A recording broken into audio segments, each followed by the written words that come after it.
I'm M.L. Thach. Was born in Bridgeport, Alabama. Lived all my life in Chattanooga. I'm now 88 years old and got a nice bunch of memories and thankful to be here.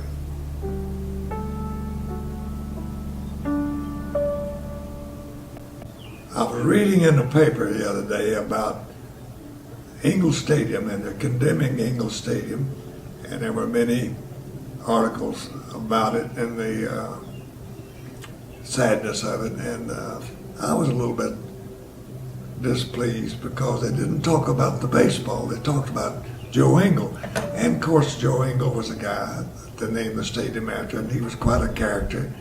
And but some of the things happened in Ingalls Stadium which were really remarkable. If you ever saw Junior Wooten play baseball, you never forget him. But two things that I saw in exhibition games were also truly remarkable, and they involved two of the greatest hitters in the history of baseball. One was Henry Aaron, and one was Ted Williams. Right now I'm in an assisted living home, and I was sitting at a table with Bob Finn, who was the owner of Finn's Restaurant, and he was telling a story about seeing an exhibition game where Ted Williams hit a ball over the light tower in right center field fence. And I said, wait a minute, that's my story. And I've been telling it for about 50 years and nobody believed me. And lo and behold, here's a guy that was at the stadium at the same time, saw the ball go over the light tower. Well, you say, what's so remarkable about that? Well, it so happens we got a book out here about baseball in Chattanooga, and they showed a picture of right center field fence. And the thing about that is that this fence is 2 billboards high, and each of the billboards is higher than the usual restraining fence in any ballpark today, where a guy can jump up and keep a ball from going in the stands. Well, he couldn't jump up and keep one from going over this fence because it's about 30 some odd feet high. That if you look above the fence, the light tower extends up, I don't know how many feet, but it looks like 75 feet. I'm just guessing. So that ball must have gone easily 500 feet. And I've been telling the story for so many years and nobody believed me, and I can understand that. And then there was Bob Finn, a nice guy and also a believable guy. He's not a, bull artist. And so if you can find Bob Finn, we can confirm this story.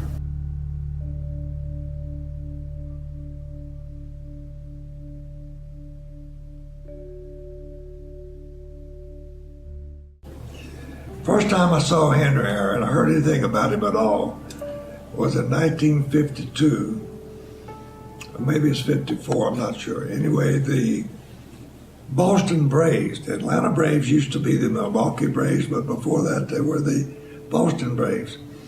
And Boston had sold or traded a pitcher named Johnny Antonelli to the New York Giants for Bobby Thompson, the guy that hit the home run that was heard around the world.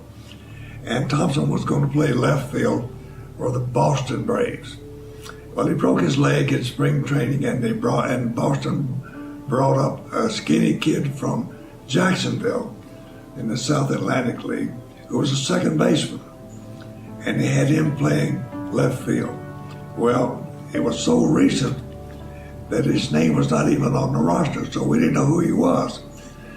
But all he did that day was hit 4 consecutive line drives against the left center field fence, all of which would have been home runs in any major league ballpark because the left center field fence is so high.